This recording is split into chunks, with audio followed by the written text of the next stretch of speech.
Graça e paz, amados irmãos.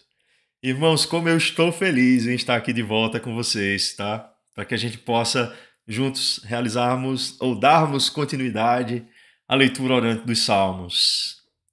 Esse primeiro semestre do ano foi um semestre assim muito cheio de atividades, tanto no seminário com as questões de conclusão do curso, né? Quanto as disciplinas que eu tenho que pagar para suplementação de conteúdo no nosso presbitério, como também casamento de filha, formatura de outra filha que vai ser esse ano, enfim, né? Adoecimentos inesperados, né? Com os problemas de cálculo renal que eu acabei tendo. Isso meio que me atrapalhou um pouco na minha organização, mas como a gente tinha já pensado, né, nesse retorno no segundo semestre, eu agradeço a compreensão dos irmãos, agradeço muito ao pastor Marcelo por todo o apoio, né, durante todo esse período. E quero pedir aos irmãos, como também aos presbíteros do nosso conselho, né, que entenderam a minha dificuldade situacional, né, circunstancial, e também me apoiaram, né? Então, um abraço em todos vocês, muito obrigado. Vamos aqui continuar aquilo que a gente começou, né? Vamos até o fim com a graça de Deus. E se não for comigo, vai ter outra pessoa que vai, mas vamos tentar concluir os salmos, né?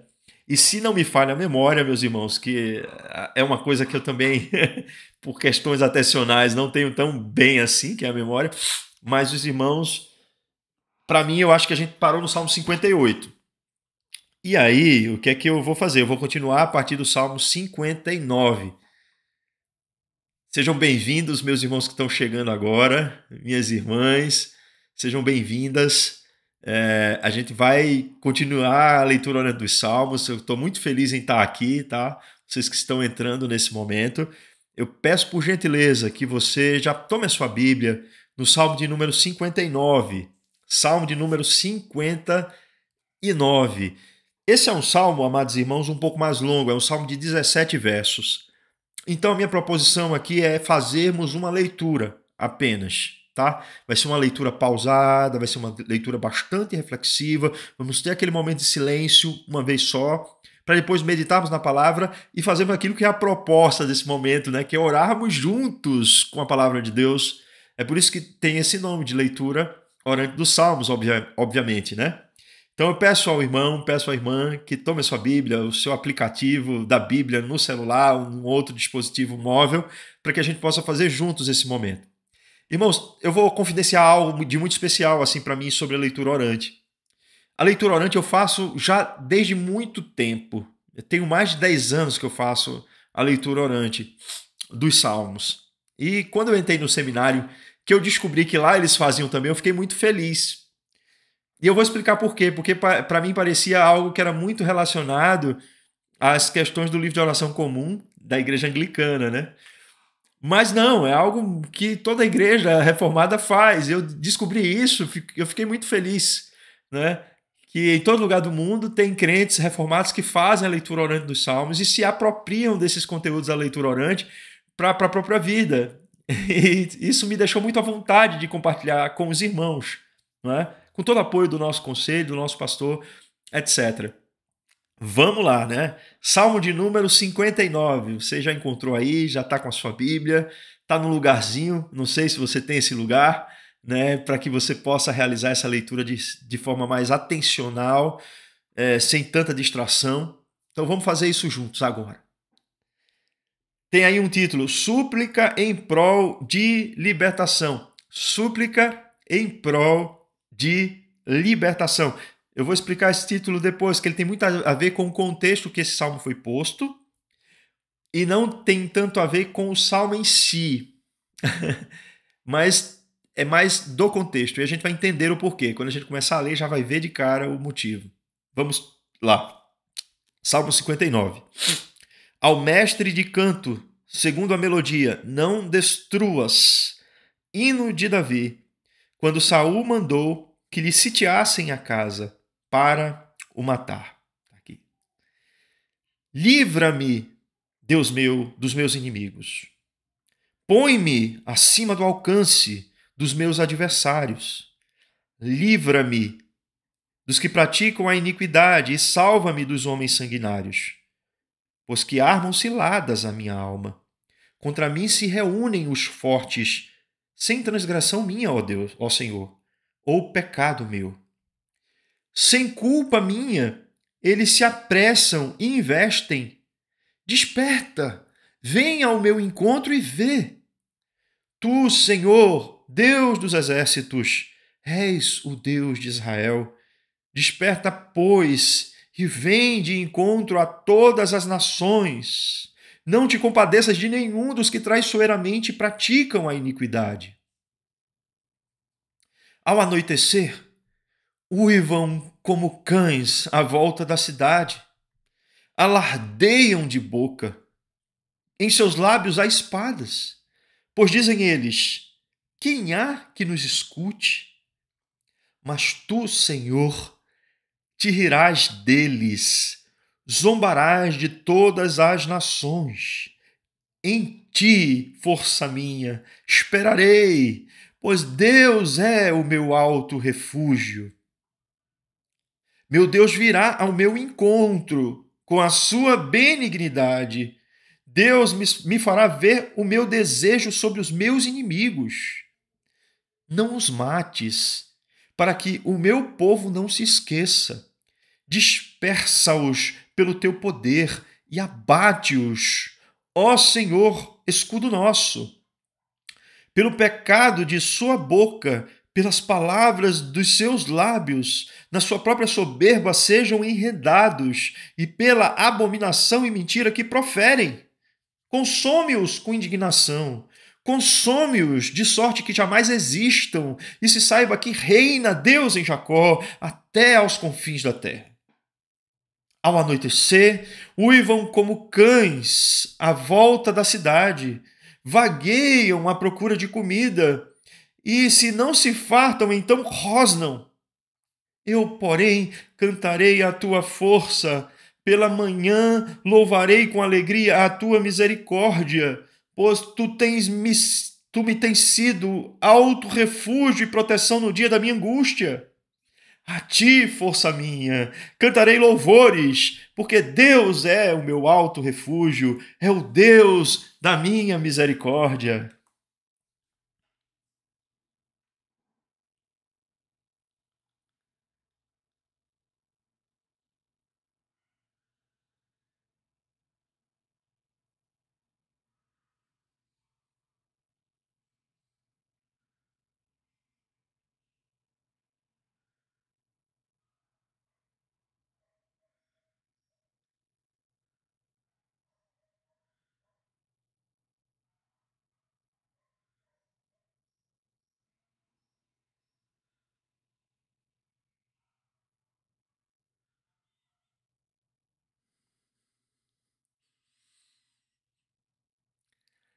A ti, força minha, cantarei louvores, pois Deus é o meu alto refúgio, é o Deus da minha misericórdia.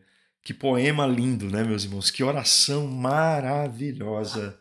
A gente já sabe o autor dela porque está aí, né, no início do texto. É o salmista Davi. Davi, o rei Davi. Certamente aqui há um contexto, porque esse contexto é trazido no corpo do salmo. Aquilo que parece ser em algumas Bíblias, meus irmãos, assim, só um texto fora do salmo, como se fosse para nos orientar na leitura, na verdade já é o primeiro verso, tá? Na Bíblia Almeida Revista Atualizada, isso às vezes não é tão claro. Parece que o salmo só começa naquela parte que diz assim: livra-me, Deus meu, mas não é. O salmo já começa ao mestre de canto, segundo a melodia e assim por diante, tá certo? Então, o que a gente tem aqui, em virtude das informações que são trazidas a nós por meio dessa leitura inicial? Que o autor do salmo é Davi, um exímio salmista, que esse salmo ele tem uma melodia, porque sabemos que Davi era músico, não é? Davi ele compunha poemas musicados, e essa melodia é aquela que a gente já viu em salmos anteriores, que é a Não Destruas, que é uma melodia que ela se coloca em alguns salmos que são de lamento geralmente individual.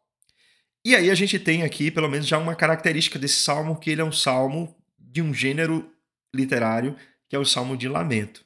Como é que a gente pode definir que esse salmo é um salmo de lamento, né? E aí a gente vai perceber que ele é um salmo de lamento por causa do caráter suplicante de Davi. É nesse sentido que a gente consegue enxergar que ele é um salmo de lamento.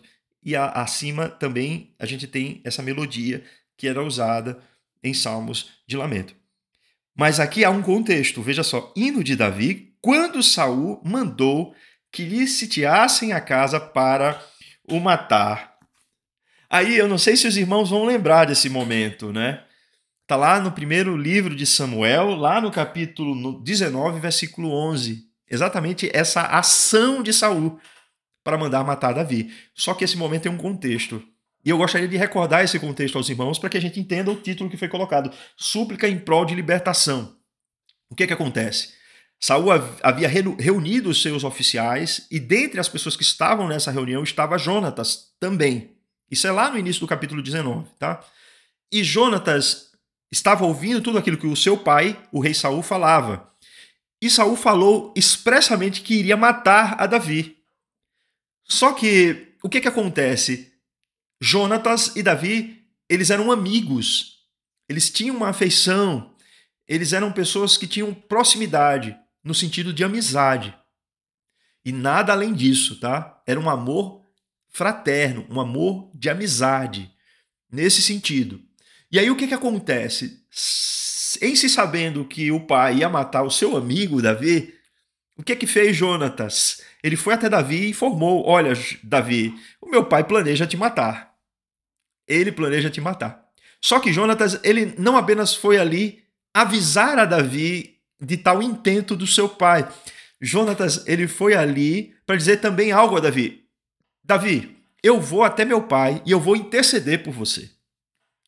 E assim ele o fez. Ele foi até o rei Saul, intercedeu em favor do seu amigo Davi, e Davi voltou para casa ali, para o reino, e voltou a estar próximo ao rei Saul.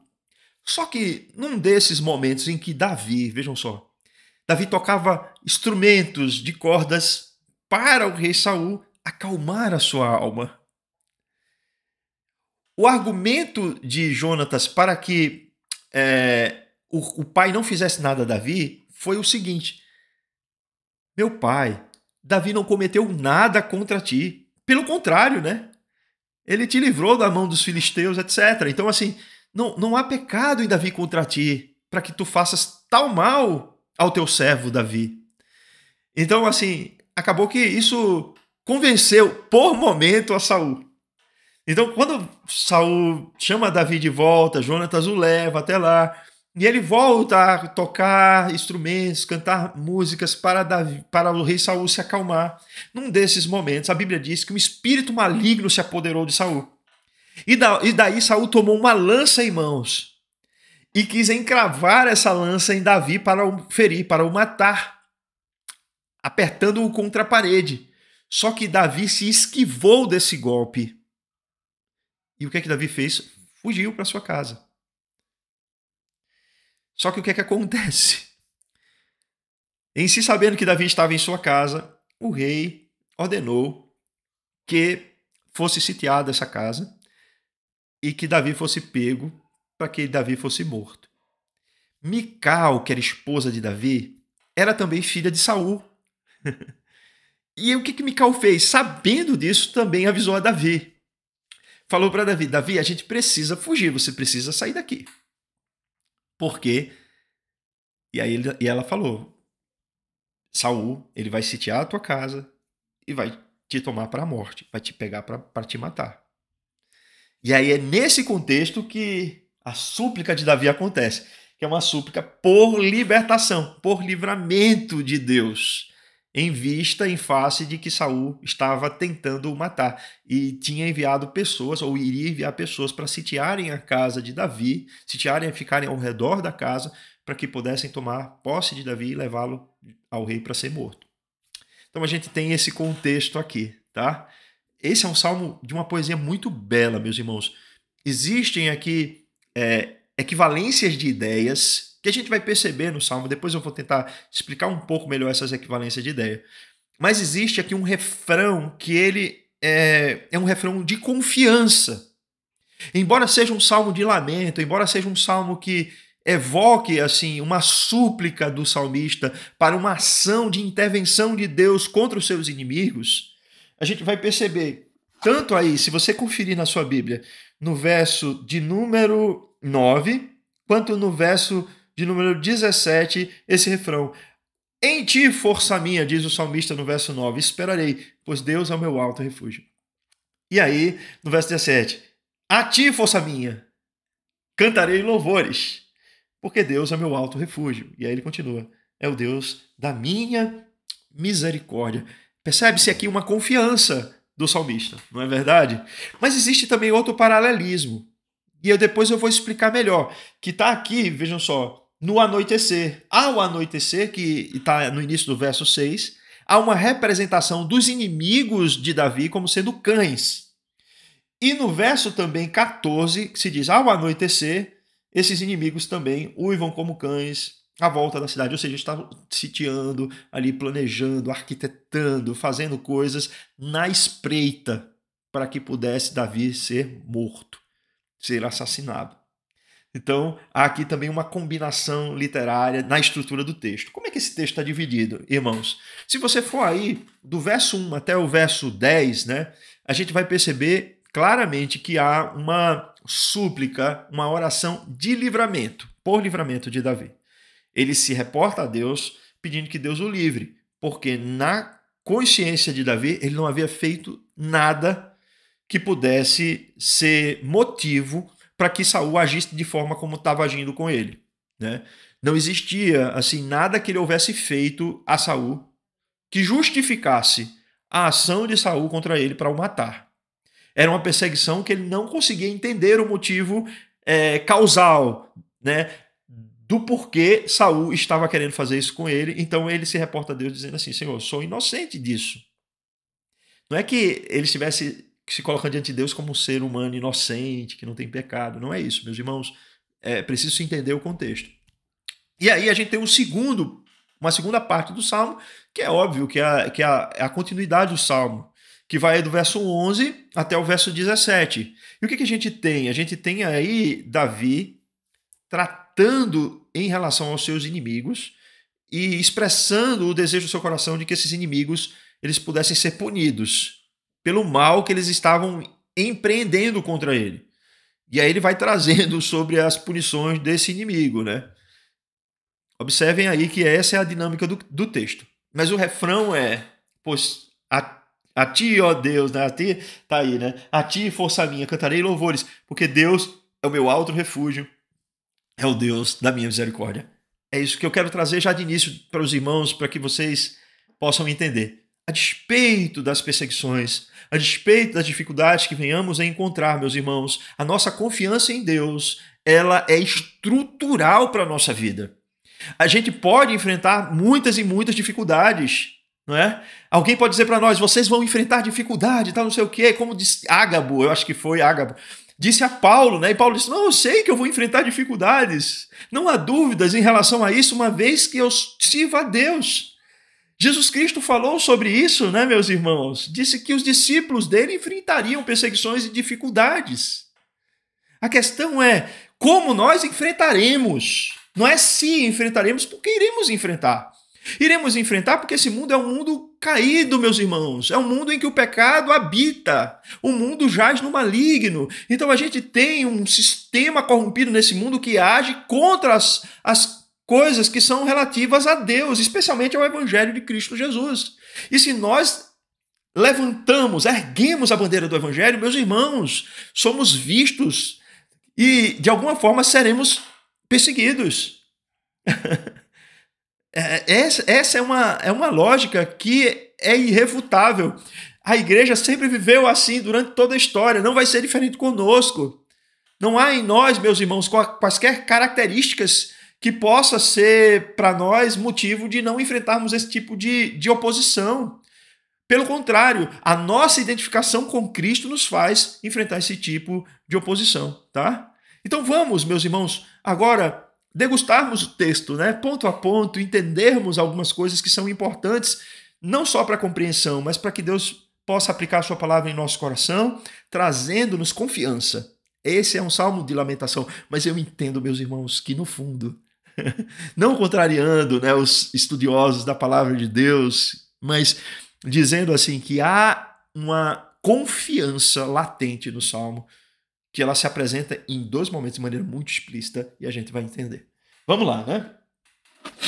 Olha como ele começa falando, né? Livra-me, Deus meu, dos meus inimigos. Põe-me acima do alcance dos meus adversários.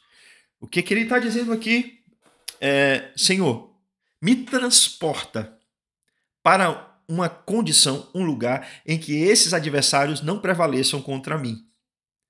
E a palavra prevalecer é se colocar acima. E é interessante isso, porque ele diz assim, eu sei que isso tem um caráter poético, embora a poesia hebraica seja muito concreta, mas ele diz assim, põe-me acima do alcance dos meus adversários. Leva-me para a rocha que é mais alta do que eu. Eu não tenho como lembrar de Jesus Cristo, meus irmãos. O nosso livramento não está garantido por conta das nossas próprias capacidades de nos livrar dos inimigos. O nosso livramento está garantido pela rocha que é mais alta do que nós. E essa rocha é Jesus Cristo. Se você, meu irmão, minha irmã, está confiando em Jesus Cristo, se você tem a Jesus Cristo como aquele que lhe sustenta, aquele que lhe dá força para prosseguir em meio às dificuldades, nada será capaz de lhe abalar. Os que confiam no Senhor são como o Monte Sião, não se abala, firme está para sempre. É isso. Então você quer dizer que o cristão não se abala? Não é isso. A gente se abala, mas a gente não é destruído. É nesse sentido o não abalar, tá? A gente passa por momentos em que a gente, vamos colocar assim, a gente é afetado nas nossas emoções, né? A gente fraqueja muitas vezes, mas se a nossa confiança não estiver posta na nossa própria capacidade, mas em Cristo Jesus, superaremos isso, porque seremos postos no lugar mais alto, onde os inimigos não poderão nos prevalecer sobre nós. E aí ele continua dizendo, em paralelo a isso que ele já falou, livra-me dos que praticam a iniquidade e salva-me dos homens sanguinários. Pois que armam ciladas a minha alma, contra mim se reúnem os fortes, sem transgressão minha ou sem pecado meu. E aí ele diz, sem culpa minha, eles se apressam e investem. Desperta, venha ao meu encontro e vê. Observem que, tendo dito que ele precisaria ser colocado em um lugar fora do alcance dos inimigos, ao mesmo tempo ele é muito consciente de tudo aquilo que está acontecendo ao seu redor. O salmista não é uma pessoa alienada da realidade, meus irmãos. É isso que eu gostaria de dizer.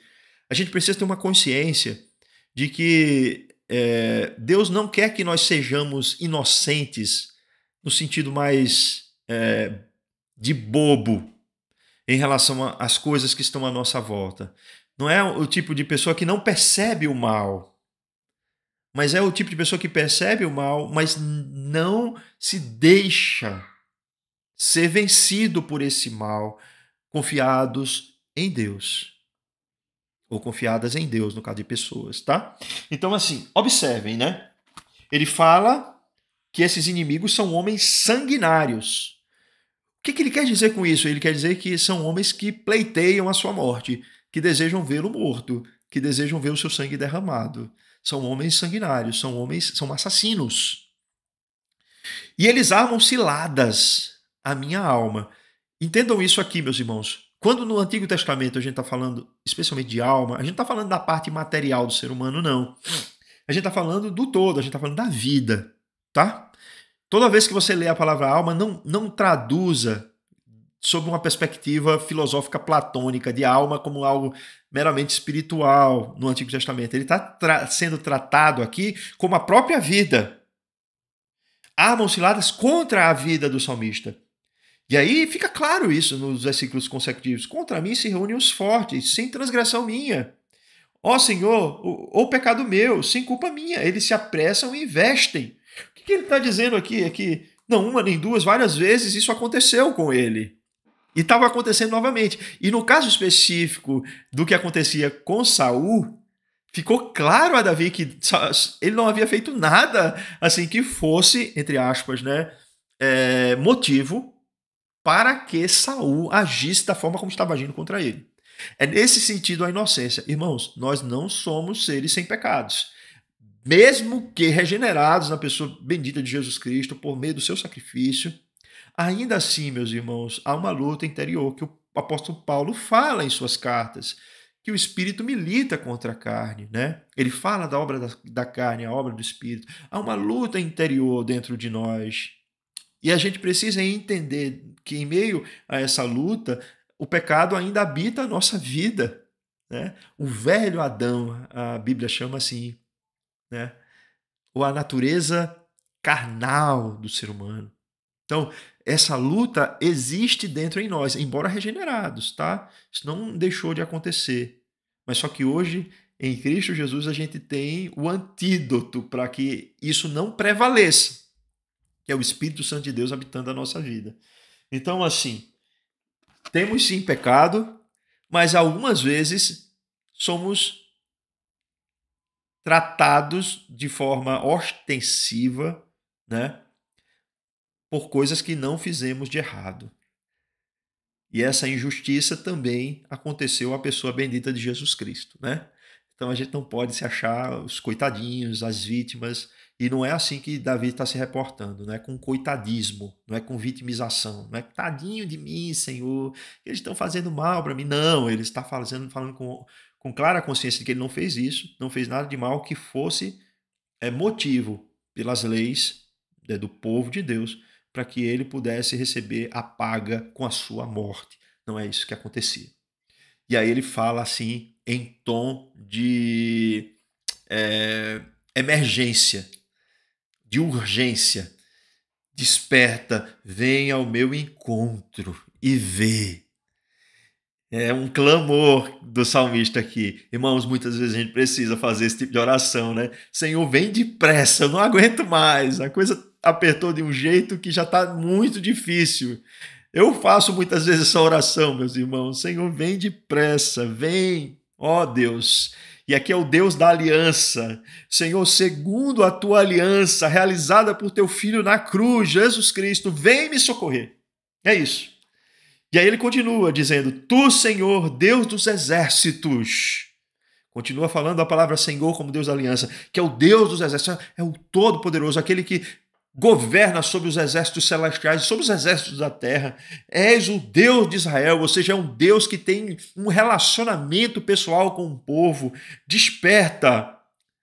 É uma urgência. Pois, e vem de encontro a todas as nações. Observe essa palavra aqui, meus irmãos. Vem de encontro a todas as nações. Existe uma diferença no português. Quando a gente fala vir de encontro, é bater de frente. Vir ao encontro é vir de modo amistoso, amigável. Ele está dizendo assim, contra essas nações, bate de frente, Senhor. Seja uma parede para que elas possam perceber. E aí fica claro no versículo consecutivo, não te compadeças de nenhum dos que traiçoeiramente praticam a iniquidade. E aí tem um ponto aqui, traiçoeiramente, é como sorrateiramente, nas escuras, na escondida, sem dar motivos, fazem coisas que são erradas. Ok? Está claro aqui nessa primeira parte do texto. Aí a gente entra num segundo momento do texto, que traz essa palavra ao anoitecer. E é interessante a poesia. A poesia, eu gosto muito, né, meus irmãos? Os irmãos sabem disso. Boa parte daqueles livros que estão aqui em cima são livros de poesia, né? Eu tenho ali a Divina Comédia de Dante Alighieri, alguns livros que são Eneida de Virgílio, são livros de poemas. E a poesia ela é muito rica nesse sentido, porque ela traz aquela palavra uma polissemia, uma quantidade de sentidos que é muito abrangente. Aqui anoitecer, meus irmãos, não é só ficar de noite, é mostrar que aquilo que é feito traiçoeiramente, é feito às escuras, é feito sem que as pessoas percebam para praticar assim o mal contra alguém que não fez nada de mal contra eles. Aí ele está trazendo esse símbolo da noite. Ao anoitecer, uivam como cães à volta da cidade. Se você perceber, esse mesmo texto aqui vai estar no verso 14. Ao anoitecer, uivou como cães à volta da cidade. E aí eu preciso explicar algum contexto aqui, né? Hoje, meus irmãos, para a gente não cair num anacronismo, né? Anacronismo é quando a gente quer usar alguma coisa do passado para representar alguma coisa atual, sendo que culturalmente aquilo não é mais dessa forma. E aí cria-se um problema. É um problema de aplicação do texto, porque a gente não está entendendo bem o que o texto está dizendo. O que acontece aqui? Veja só. Os cães, na época do salmista, eram animais selvagens, não eram pets como os nossos, não, como o meu PJ aqui, né? Como o seu animalzinho de estimação. Não eram pets, viu, meus irmãos? Os cães daquela época ali eram animais selvagens. Eram animais que espreitavam pela caça, eram animais que faziam emboscadas para caçar algum bicho, e os cães andavam em matilhas. Então, as conotações que são trazidas aqui são negativas, não são positivas de cães, tá? Para que a gente entenda. Irmãos, no Oriente Próximo, o povo hebreu, eles domesticaram cães, mas não foi a título de pet, de um bichinho bonzinho para a gente ficar apertando, etc. Não, para a gente criar uma afeição quase de família. Não era isso. Eles criavam pets criavam cachorros, ou melhor dizendo, para que eles fossem pastores de ovelhas, para que eles ajudassem a pastorear as ovelhas ali. Eram animais treinados para algo que era pastorear as ovelhas. E por que o cuidado com as ovelhas? Porque as ovelhas, meus irmãos, eram um bem de consumo. Era dinheiro que eles estavam ali, vamos colocar assim, transportando para os dias de hoje. Era um bem de consumo, era uma propriedade. Então, se animais selvagens viessem e arrebatassem as ovelhas, eles teriam prejuízo. No caso de Davi, por exemplo, imagine se ele deixa que animais selvagens arrebatassem as ovelhas do seu pai, Jessé. Ele estaria dando um prejuízo para a família. Então, ele é consciente, meus irmãos, de que é diferente do que acontece hoje em dia. Né? Vejam só, existiam pets assim, naquele Oriente Próximo ali, existiam os egípcios. Mas por que os egípcios faziam isso? Porque os egípcios acreditavam que os animais representavam também divindades. Olha que coisa, né?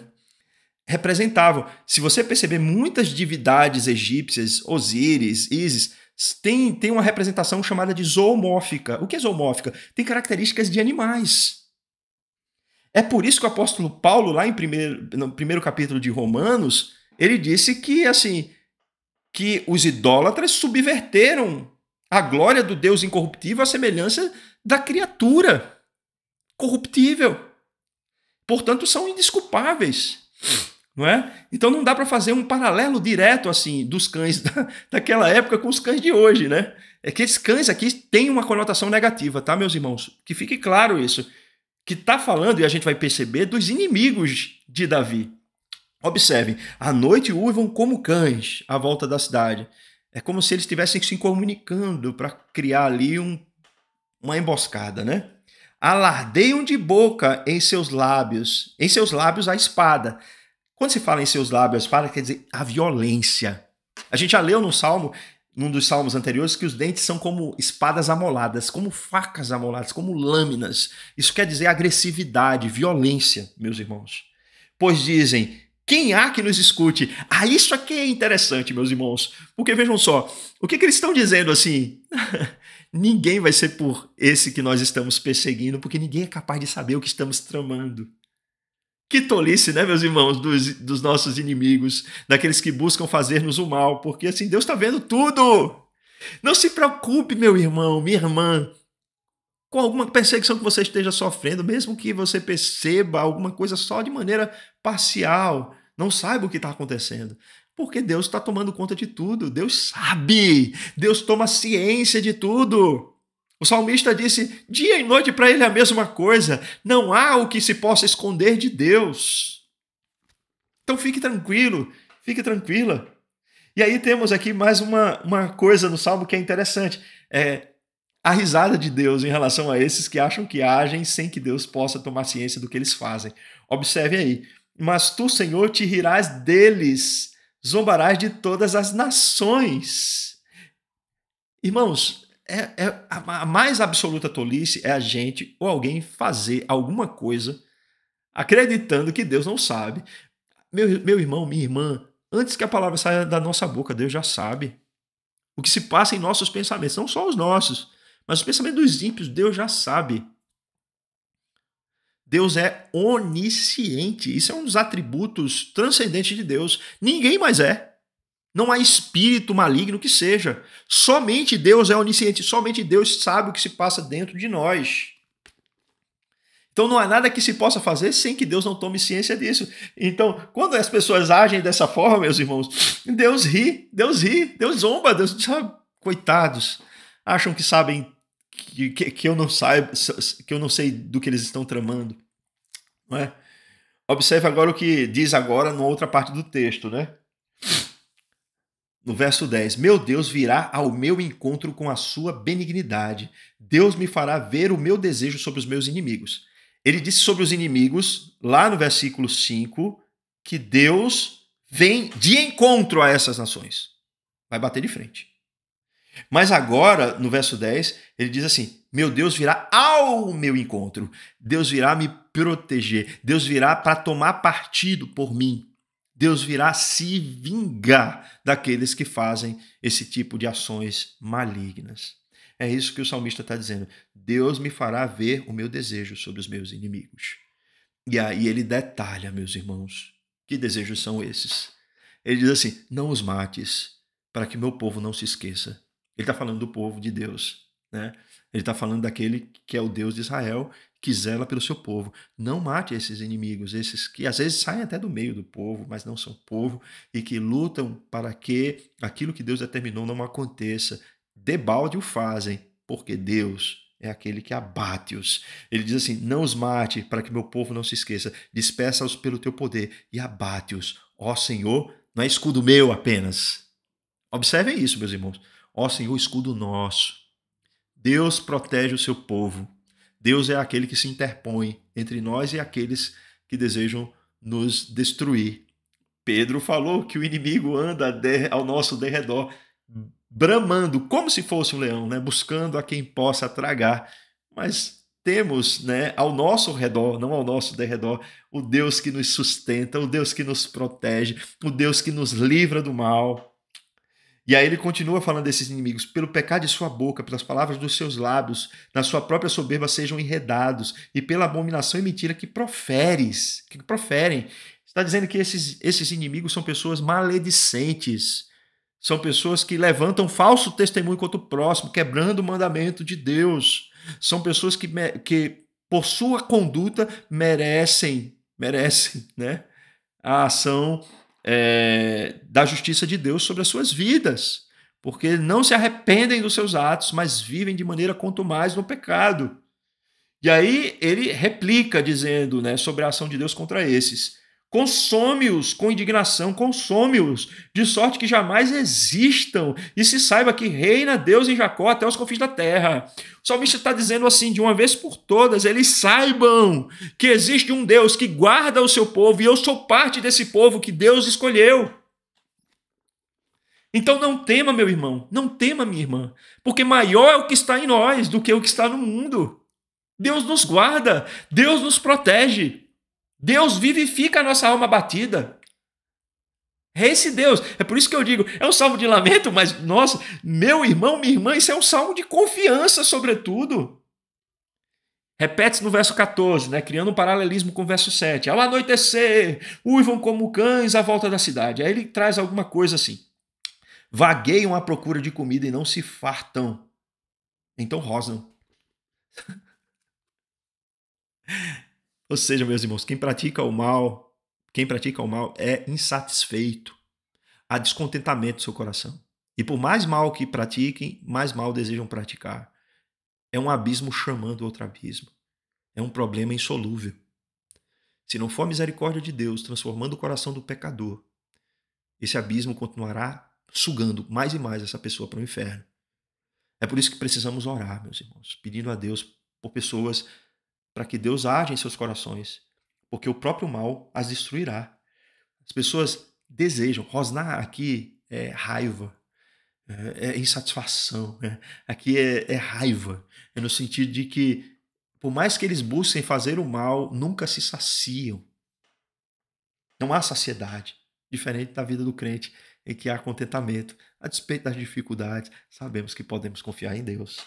É por isso que o salmista no verso 16 diz: Eu, porém, cantarei a tua força pela manhã, louvarei com alegria a tua misericórdia, pois tu tens sido o alto refúgio e proteção no dia da minha angústia.